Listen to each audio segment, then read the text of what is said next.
Lana Del Rey is still a newlywed. She is newly married to her Republican husband, Jeremy Dufresne, in Louisiana. And I think unfairly, Lana Del Rey has faced a lot of backlash for marrying a Republican. He is openly a Trump supporter, and I can only guess that she isn't just okay with that. I have to guess that she is sympathetic to his views as well.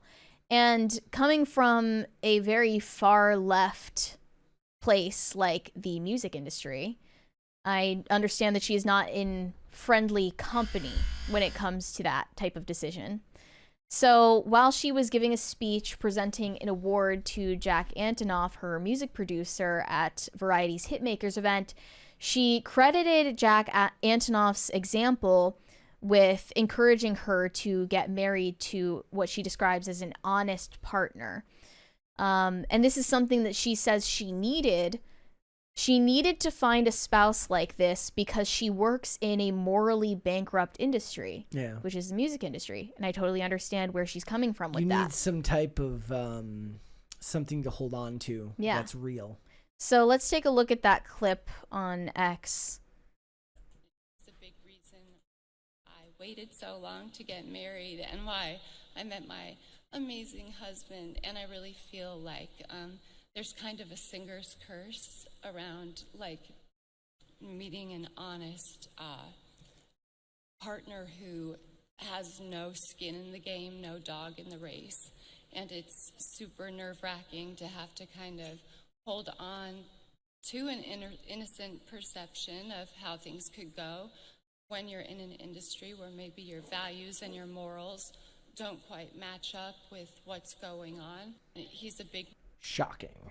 So this says, Lana Del Rey on her marriage with her Republican husband. Oh, Lana, we know your secret and we support you. So they think that Lana Del Rey is secretly based. And I kind of agree. You can't be married to a Trump supporter and have any hatred in your heart for them because of that. Something that like they attached that speech to like a tweet that said Lana will perform Amazing Grace at Trump's inauguration. I'm like, well, that sounds fake. Wait, really? That would be amazing. Kind of incredible. Yeah. That would be a moment in Americana. Yes, it would. Yeah. I don't think that that's true, by the way, guys. it was something I saw. I like that she also seems to have adopted this Southern accent from him as well. Is it rubbing off on her? Like I never heard her talk like that until the last couple of years, but she just has a powerful energy about her now that she is in this relationship. I mean, she has a pretty great energy in general, meaning that she has a very unique, like she seems to effortlessly embody the rebel attitude that so many of the likes of a Halsey manufactures. Wait, a what? Like an independent attitude. Like an independent attitude towards the industry. She feels independent from the industry in a way that Halsey tries to be, where it comes off as disingenuous. Well, I watched the rest of this speech, and the most endearing thing about it is she was admitting that she has been ignorant of the way the music industry works for years now. And how can you be in the industry and be ignorant of it? That doesn't sound real to me. But literally, she credited Jack Antonoff with telling her that you have to submit to win a Grammy. Oh yeah, she's like, I didn't know. I thought they just put you in there. She had no idea that was a thing. And I like that she never seemed ambitious. She was just creative. Mm-hmm. And she never seemed snarky. She always seemed vulnerable. Snarky is the word. Like, if you asked me the number one way to kill any interest of anything in Hollywood for me, man or woman, is snark. Because it's anti-vulnerability. It's designed as some type of cover from putting yourself out there. That was what I was talking about when I said one of my issues with millennials is they seem to love irony because it allows them to hide themselves. And the only time they're ever truly vulnerable is when they're talking about nostalgia. Like they don't ever want to put themselves out there lest they be chastised for being real. Mm-hmm. So I always sensed that she wasn't putting on a front because she's only successful in an industry like this in spite of herself. Yeah. She's not a backbiting, hungry, ambitious, greedy person. She's not attention seeking, that's for sure. She had this wedding completely outside of the public eye. She definitely doesn't give off the social climber Right. vibe. Yeah, exactly. From the outside looking in. Well, that's why she decided she married someone who was not part of her industry because she at least wanted that taste of normalcy and not have to be married to someone that she's in competition with. Yeah. Which happens so often in the entertainment industry in general. Like I said, the happiest actors that I've seen are these actors who've been married for 25 years. Sometimes they marry other actors or of the same strata as they are, but other times they just marry normal people. But regardless, it's just important that you don't see your spouse as your competition, you know? Yeah. That you're competing with them for status or clout or money or friends even. That's something when your that social you see. life becomes part of your professional life, things get complicated really, really quickly. Right. And very rarely, if ever, for the better. If you were unfamiliar with Jeremy Dufresne, this says he serves as a captain for an alligator boat tour company just outside of New Orleans.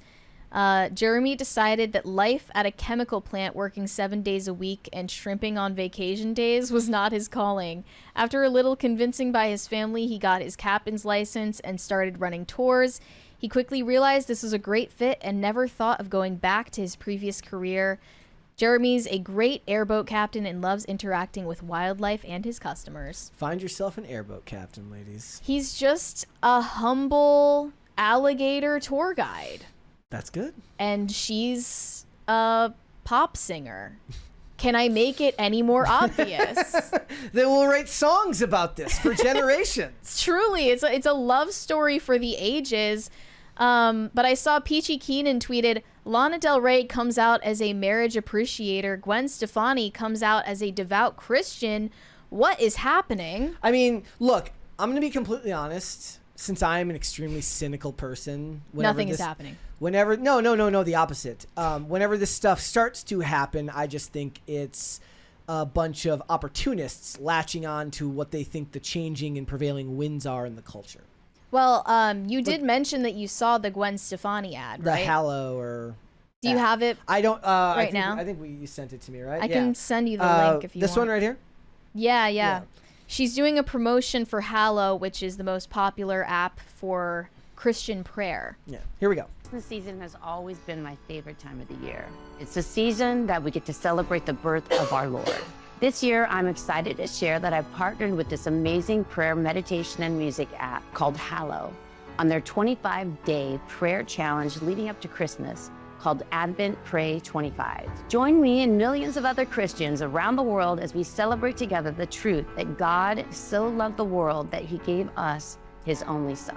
Download Hallow and join me in praying every day. God bless. Somebody just cuts and is like, so what do you think of gay rights? Exactly, that's what they do.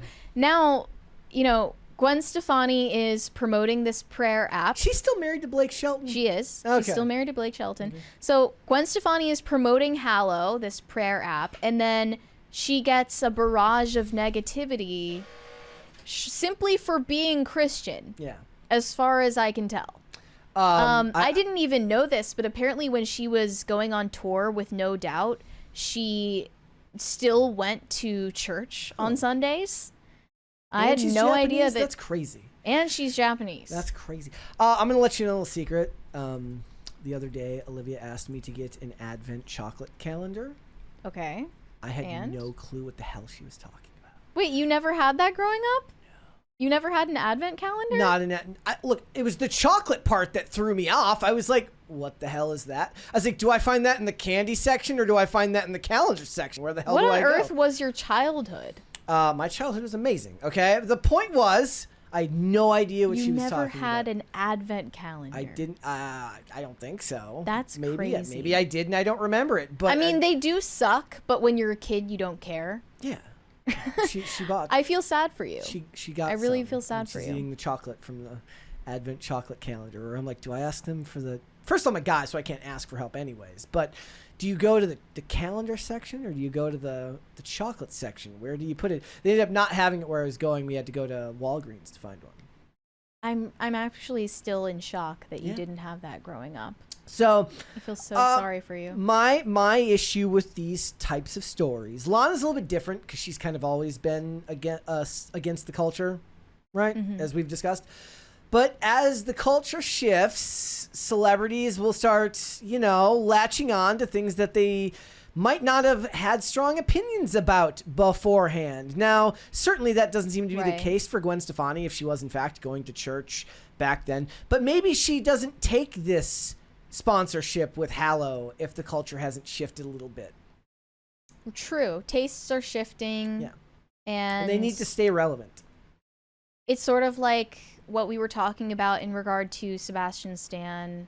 You played Trump in this movie that was essentially a smear piece. Nominated for awards for that. Still getting awards, but the other celebrities don't want to associate with that because it's becoming controversial to be a rabid leftist. Yes. And people are warming up to the idea that you can openly be pro-marriage or you can openly be a practicing Christian.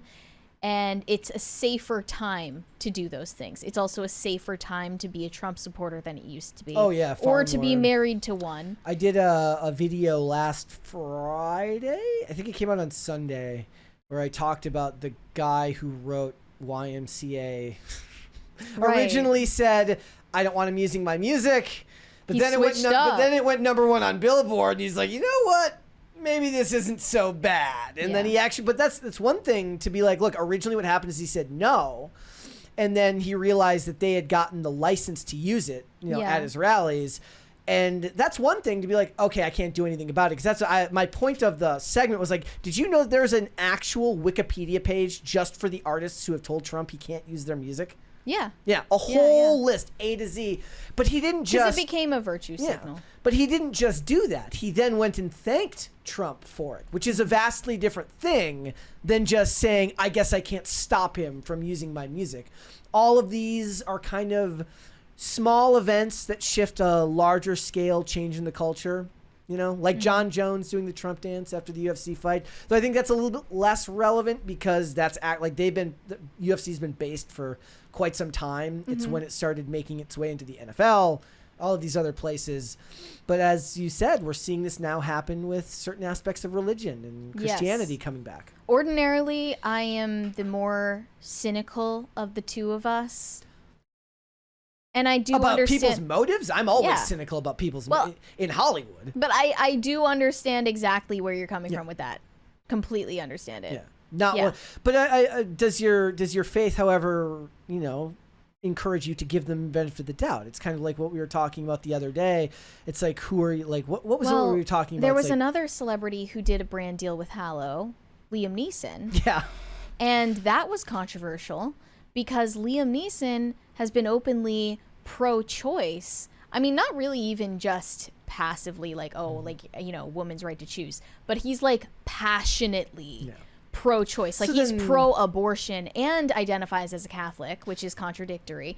And he's said that publicly for years. So there were all of these Catholics and just, non-Catholic Christians who use the Hallow app who were saying like, I'm canceling my subscription because you are hiring people and paying people with my money that I'm giving you who are openly against our values. Which means that you have to call into question whether Hallow is either doing their due diligence or they're making a deal with the devil, perhaps, to promote their brand. Right. Mark Wahlberg can't do it for everyone, so you gotta... It's not just Marky Mark anymore. Exactly.